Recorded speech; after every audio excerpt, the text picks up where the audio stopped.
हे झालं लवकर चल.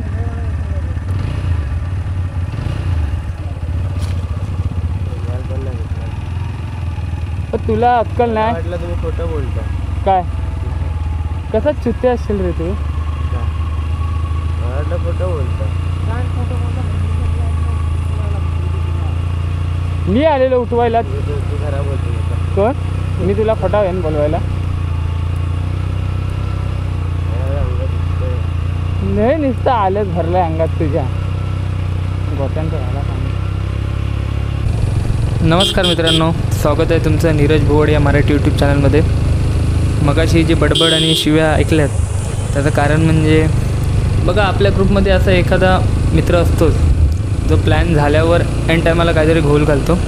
तसाच आमच्यामध्ये एक नग आहे. आम्हाला निघायचं होतं 2ला, पण हा माणूस 1:30 वाजता जाऊन झोपला. आम्ही त्याला 2 वाजता उठवायला गेलो तेव्हा बोलतो मी येत नाही. मग त्यानंतर आम्ही गाडी काढायला निघालेला. गाडी स्टार्ट वगैरे केली. हा तिकडून धावत आला आणि बोलतो थांबा थांबा मी येतो आहे. आणि तो फ्रेश व्हायला गेला आणि 2:45ला निघून आला. त्याच्यामुळे हा सगळ्या शिव्या ऐकल्यात. तर त्या शिव्या तेवढं चालवून घ्या, कारण मित्रांमध्ये शिव्यांशिवाय पुढे कुठली वार्ता होत नाही.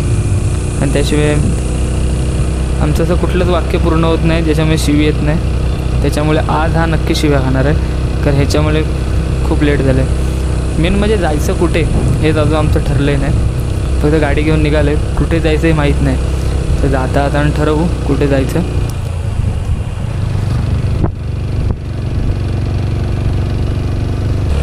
आम्ही 2 बाईक घेऊन आता निघालो आहे आणि प्रत्येक गाडीवर ट्रिपल सीटच आहोत, दोघांच्याही गाडीवर. त्याच्यामुळे मागून थोडे हे दोघं बडबड करत राहतील, तर तो आवाज तुम्हाला येतच राहणार. मला ना फिरायला खूप आवडतं आणि बाईक घेतल्यापासून तर मी खूपच फिरतो. म्हणजे याआधी मी फिरायचो मित्रांसोबत. माझ्या शाळेतला एक मित्र होता आणि त्याची युनिकॉर्न घेऊन आम्ही खूप ठिकाणी फिरायला गेलो आहे. म्हणजे आमच्या इकडे वज्रेश्वर आहे, पुन्हा फोर्टला गेलो होतो, तिकडे जव्हारला गेला, खूप ठिकाणी फिरले त्या युनिकॉर्नवरून. पण माझी बाईक घेतल्यापासून मी स्वतः खूप फिरतो आहे. असं म्हणतात आयुष्य खूप सुंदर आहे, फक्त फिरायला चल बोलल्यावर पटकन हो बोलणारे मित्र पाहिजे. आमच्या ग्रुपमध्ये आहेत. तर साले दलिंदर येताना 200 रुपयेच घेऊन आले. आधी जायचं कुठे हेच ठरलं नाही आणि खिशात 200 रुपये घेऊन आले. आता गावाला गुगल पे चालतं काही ठिकाणी नेटवर्क नसल्यावर नाही चालत. तर तो हा विचारच करत नाही आणि त्यांची कारणंही ठरलेली. आता तू लाव, तुला नंतर देतो, किंवा दुसरं कारण आहे, अरे माझ्याकडे गुगल पेमध्ये पैसे आहेत, मी गुगल पे करतो तुला. आणि गावाला नेटवर्क नाही. कारण एकदम फुल प्लॅन करून येतात हे बघा, हा जो माझ्या मागे बसला आहे ना, ह्याने उशीर केला आणि ह्याने 200 रुपये आणलेत. आणि त्याच्या मागे जो बसला आहे तोंड नाही दाखवत आहे, मला वाटतं ते 100-200 रुपयेच आणलेत, त्याच्या पुढे आणले नसतील. आणि हा जो मध्ये बसला आहे ना, तो एवढा खादाड, हा 150 रुपयेच हा एकटा खाणार. आणि जर उरले ना 50 रुपये तर तो पेट्रोलला देईल, त्याशिवाय मागता तर देणारच नाही, त्याच्याकडनं अपेक्षाच नाही. तर तुमच्या ग्रुपमध्ये आहेत का असे मित्र? आमच्या ग्रुपमध्ये आहेत, पण चालवून घ्यायला लागतं यार, त्यांच्याशिवाय मजा येत नाही. आणि आपल्यासमोर हा जो मार्केट दिसतो आहे तो आहे शृंगार तळीचा मार्केट. आम्हाला इकडे यावं लागतं काही घ्यायचं असेल तर, पण हाच आम्हाला मेन मार्केट आहे. साधारण 8-9 किलोमीटर असेल आमच्यापासून, एवढं एक्झॅक्टली मला माहीत नाही, एवढं लक्ष नाही देत मी. आणि आमचा आता प्लॅन झाला आहे कुठे जायचं ठरलं एकदाचं. आम्ही चाललो आहे हेदवीचा गणपती बघायला, दशभुज गणपती मंदिर. आणि त्याच्याच बाजूला लागून आहे थोडंसं, मला वाटतं 2-3 किलोमीटर लागून असेल, जे बामणगल म्हणून फेमस आहे, तर तिकडे जाणार आहोत. त्याच्याच बाजूला आहे वेळणेश्वरचा बीच आहे. बघू आता, पहिलं तर आम्ही हेदवीच्या गणपतीला चाललो आहे, तिथून मग बामणगल बघायला. आता तिकडे किती टाईम होतो आहे त्याच्यावर डिसाईड करू, तिकडे बाजूच्या बीचला जायचं की नाही. तर सध्या जे ठरलं आहे ते चाललो आहे. आणि मला रस्ता मेन माहीत नाही, जो पुढे जे 3 जण गेले त्यातला 1 जण गावीच राहतो, तर त्याला माहिती आहे. आणि फायनली आम्ही पोचलेलो आहोत श्री दशभुज गणेश मंदिराच्या तिकडे, आणि हे त्याचं प्रवेशद्वार आहे. तर आता इकडून आपण जाऊया पुढे. मी लहानपणी आलेलो इकडे, मला आठवते, मला वाटतं मी 4थीत असेल तेव्हा आलेलो. कधी पाया न पडणारे आज व्हिडिओ काढतो म्हणून पाया पडून चाललेत. मी किती सभ्य आहे हे दाखवत आहेत. आले हरामी. आहे मंदिराच्या आजूबाजूचा परिसर खूप शांत आहे जास्त अशी गर्दी नाही. आणि आम्ही त्यात आलो मधल्या दिवशी. त्याच्या बॅक साईडला तिकडे पार्किंगची वगैरे आहे जागा.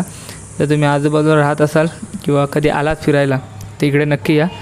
खूप शांत आणि फेमस आहे हे मंदिर, दशभूष मंदिर. आणि हा आहे गाभारा.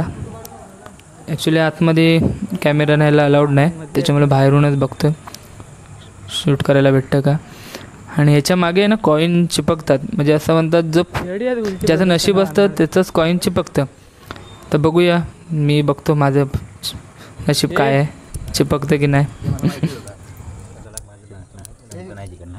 ज्याचं नशीब असेल त्याचं चिकटतात.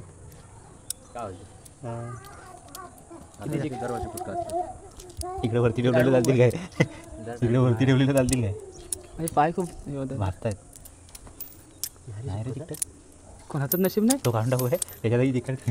किती नाही बापरे. आणि दर्शन घेऊन आम्ही आता निघालो आहे बामणगड साईडला. 1.5 किलोमीटर आहे. आहे नक्की कुठे आणला रे ह्याने? नक्की याला माहिती आहे ना? मला तर वाटत नाही इकडे. कसं वाटतं बघ, एकदम गाव स्टॉप होतोय असं दिसतं इकडे. रस्ता मला नाही वाटत इकडे बीच वगैरे असेल. जर ह्या टेंब्यान चुकवला नसेल तर टेंब्याचा बेंब्याच बाहेर काढू. ह्याला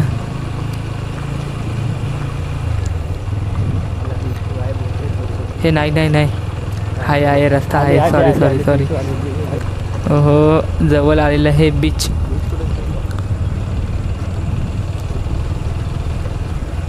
आणि हा समोर आला आहे आता बीच. सॉरी, उगाच नावं ठेवतो. मागचे पण तसेच उगाच भडकवतात. तर मित्रांनो, ही व्हिडिओ इथेच आम्ही थांबवतो. आणि जी बामणगडची व्हिडिओ आहे ती तुम्हाला आम्ही एक वेगळ्या ब्लॉगमध्ये दाखवू. तर तीही नक्की बघून घ्या. पहिली ही टाकतो आहे आणि 1-2 दिवसामध्ये ती अपलोड करेन. तर आलेलं आहे बीचजवळ, थांबतो. मला आधीच व्ह्यू दाखवतो ह्याच्यामध्ये की नक्की त्या व्हिडिओमध्ये काय काय बघायला भेटेल.